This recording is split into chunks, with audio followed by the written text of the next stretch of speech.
भागे। पर तभी जोंग के भतीजे जीहो ने उसे अपनी माँ के बारे में बताया, जो इस वक्त एक गाड़ी के अंदर थी। योंग ने तुरंत अपनी बहन को होटल में वापस आने को कहा, पर जैसे ही जुंगिन गाड़ी से बाहर निकली तो गैस ने उसे चारों तरफ से घेर लिया। जिसके बाद योंग अपनी बहन को उठाकर होटल में ले आया, पर अब जुंगिन को सांस लेने में बहुत ज्यादा तकलीफ हो रही थी और साथ ही उसके पूरे शरीर पर जलने के निशान आ रहे थे।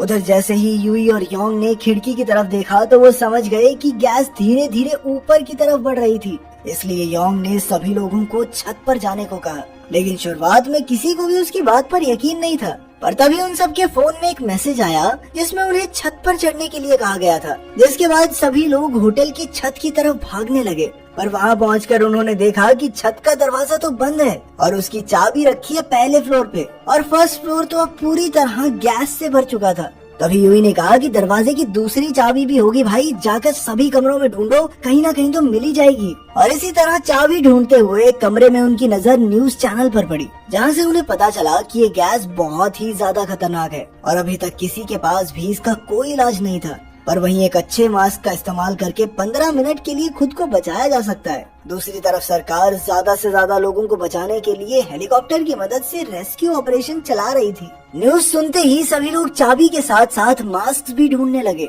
पर तभी योंग को आइडिया आया कि वो लोग छत के दरवाजे को बाहर से भी तो खोल सकते हैं। यहाँ तक पहुँचने के लिए वो अपनी रॉक क्लाइंबिंग की काबिलियत का इस्तेमाल कर सकता था और इस सब के लिए उसने यूई को एक रस्सी का इंतजाम करने को कहा। जिसके बाद उसने खिड़की के शीशे को तोड़ा, पर तभी उसके रिश्तेदार भी वहाँ पहुँच गए। उन्होंने उसे रोकने की काफी कोशिश की, लेकिन योंग ने बिना किसी की सुने सामने वाली बिल्डिंग पर छलांग लगा दी। अब तक यूई समझ गई थी कि योंग किसी की नहीं सुनने वाला और इसीलिए उसने अपना रॉक क्लाइंबिंग का सामान योंग को पकड़ा दिया। जिसके बाद वो धीरे धीरे अपनी मंजिल की तरफ बढ़ता रहा, जहाँ एक और उसके सारे रिश्तेदार काफी ज्यादा डरे हुए थे, पर वहीं उसका एक भाई उसकी इस बहादुरी का लाइव टेलीकास्ट कर रहा था। उधर योंग अपनी मंजिल के काफी करीब पहुंच गया था, पर रस्सी छोटी होने की वजह से वो आगे नहीं बढ़ सकता था और इसलिए उसने बहादुरी दिखाते हुए रस्सी को वहीं पर छोड़ दिया। वो जानता था कि उसकी एक गलती की वजह से अब उसकी जान भी जा सकती है, पर वो काफी ध्यान से आगे बढ़ता गया। पर तभी जो शेर का दांत उसने पकड़ा हुआ था वो अचानक से टूट गया,